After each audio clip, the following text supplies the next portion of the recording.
Who's ready?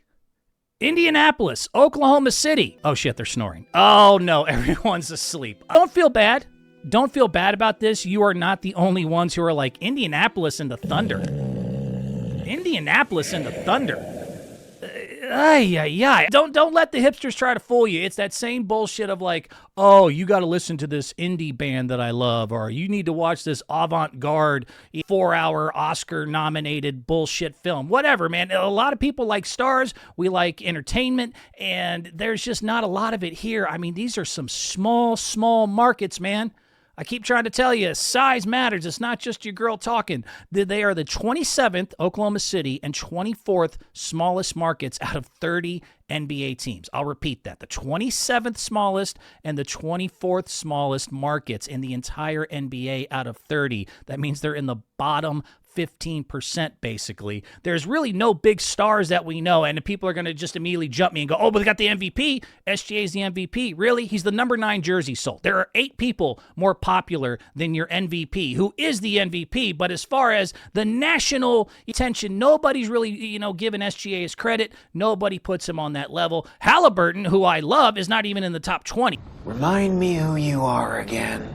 He is just having a meteoric rise, but man, nobody really knows who he is, and if you haven't been following the playoffs the last few weeks, nobody gives a shit. Silver has got to be a little depressed about this because this is such a ratings nightmare. I mean, this reminds me so much of just a couple years ago, Denver, Miami, 2023, where they set a 16-year finals audience low with only 11.6 million viewer average. That was, again, the worst in 16 years for a finals audience, and the irony of it is that the biggest star is going to be in the crowd.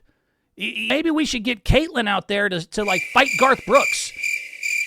I mean, honestly, in the crowd, you're going to find the biggest star that's going to bring the most attention will be Caitlin Clark. Maybe she can give you like the Taylor Swift effect where people just cut to her 87 times during the game. She's been a huge supporter of the Indiana Pacers. And if you think I'm lying, go look at the numbers, man. Her jersey sales are number 2 in the entire basketball universe. The only person that sells more jerseys than Caitlin Clark is Steph freaking Curry. She sells way more than even the number 9 SGA and the Haliburton, who's not even at the, on the list there. There's nobody actually on the court who's a bigger star than the one that's in the audience. Again, maybe have her fight Garth Brooks and start some shit. That might be able to get some intrigue, but man, for the casuals, they're going to need some intrigue. They're going to need some, hopefully some close games. If this thing gets ugly and one team's able to pull away from the other, this is going to be a very low-rated series, and you got to be worried. Although if you're the NBA, I'll give you credit. Good news, you got what you asked for.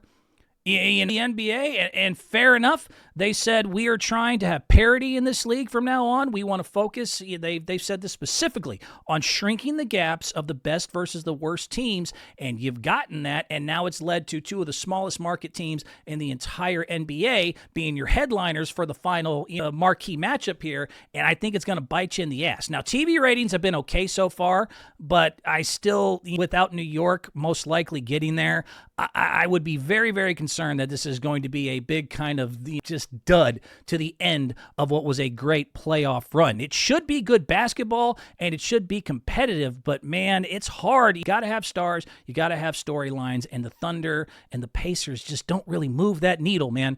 And it's a great basketball matchup. I will repeat that. It is truly a great matchup. Number 1 offense, number 1 defense, Moneyball versus Mayhem. It's a good combination of everything there. And again, the purists and the hipsters, and they're going to try their best, try not to feel too sorry or apologetic for this when they hit you with like, you should just appreciate the purity, man. Just appreciate. You don't need those big names. I mean, if you're a real basketball fan, you're going to love having these stars and these young guys. Have you seen Formula One or this soccer team in Belgium? No, I haven't seen that shit. I like watching stars. Don't feel bad about it. Again, it's like the indie bands. Like, oh, you mean you don't listen to the Infinite Grapes?